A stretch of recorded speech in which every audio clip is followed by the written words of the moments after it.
Go ahead. Go ahead. What a wonderful day. Brilliant educators, learned so much, and it was extremely well done. Thank you. Thank you to the whole task force for putting this together. Thank you. That's how it goes. I write down a million songs and a million things to say, and I get to part of it. So there is a Tikkun Olam piece, repairing of the world. There's an idea that Jews are utterly required to do this. It's just all over Judaism. Take care of the orphan and the widow, and be good to the stranger, and make the world a better place. And this concept of being chosen, and a light unto the nations. Let me just play a little something. Here's a Jewish song by a Jewish songwriter. I was actually the photographer today, and so I went to every single one of the sessions, and I was so impressed with the quality of the speakers and the engagement that they had with the audience. The audience was just spellbound by virtually every one of the rooms I was in, so they did just a fabulous job. I have to say the rabbi from the East Coast that talked about Bob Dylan, he had me going. I thought that was just fantastic. So anyway, wonderful programming.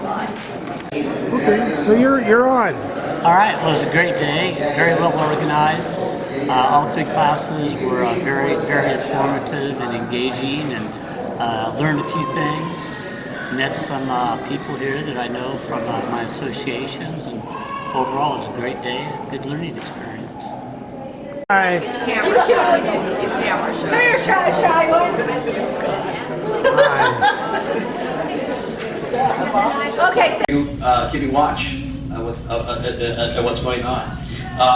Unless anybody's got an important comment, I'm going to move on from that. You do, right? I just love the song. That's great. So Bill is a Jimi Hendrix version. Which is better,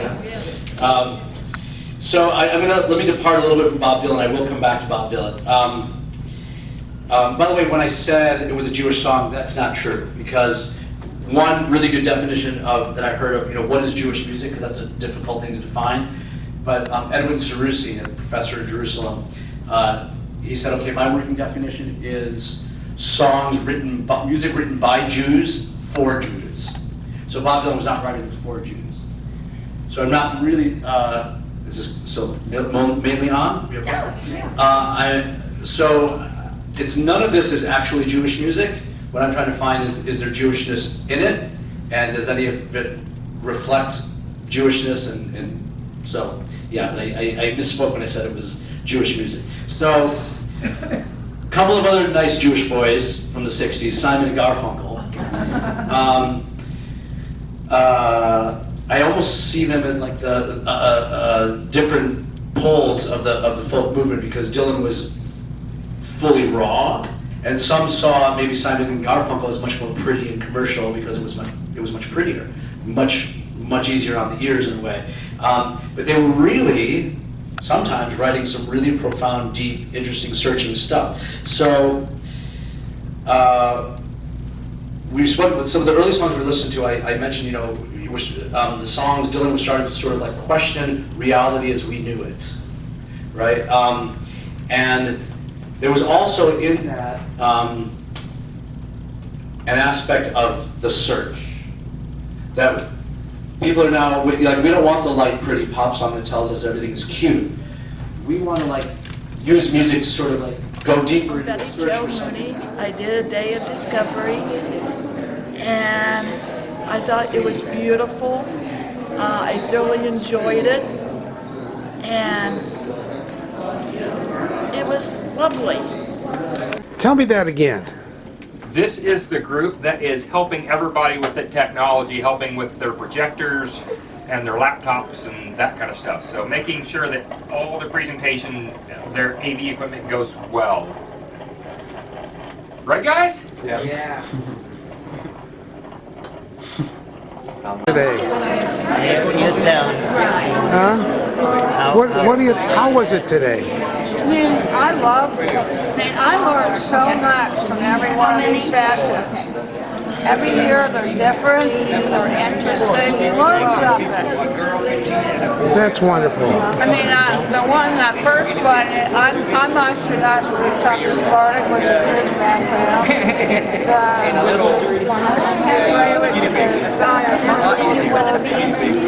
Well, that's It's good. really great. Well, thank This is the best thing I did here. Years ago, How did they go? Oh, don't you start. My day was terrific. I got to work with Sam today, so it turned out to be a really good day for everything, and we helped people today, and we worked with people. Smile. Forget it, he won't smile.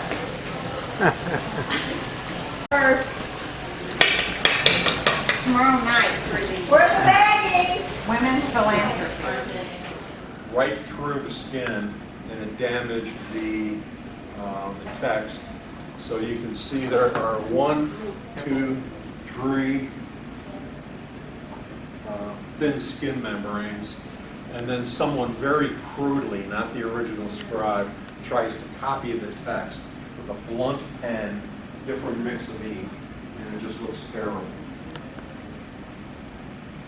Here is another repair, a lengthy one. Notice that the tagging are over the letters, but they're not over these letters that are added later. He apparently doesn't have a pen that's fine enough.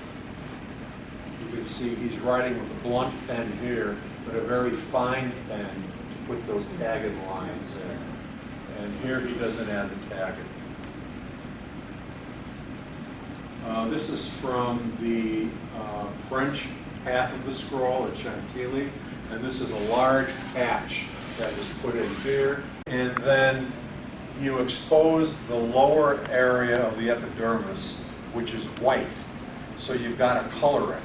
So they color it with some brown dye, let that dry, and then write the correct text in.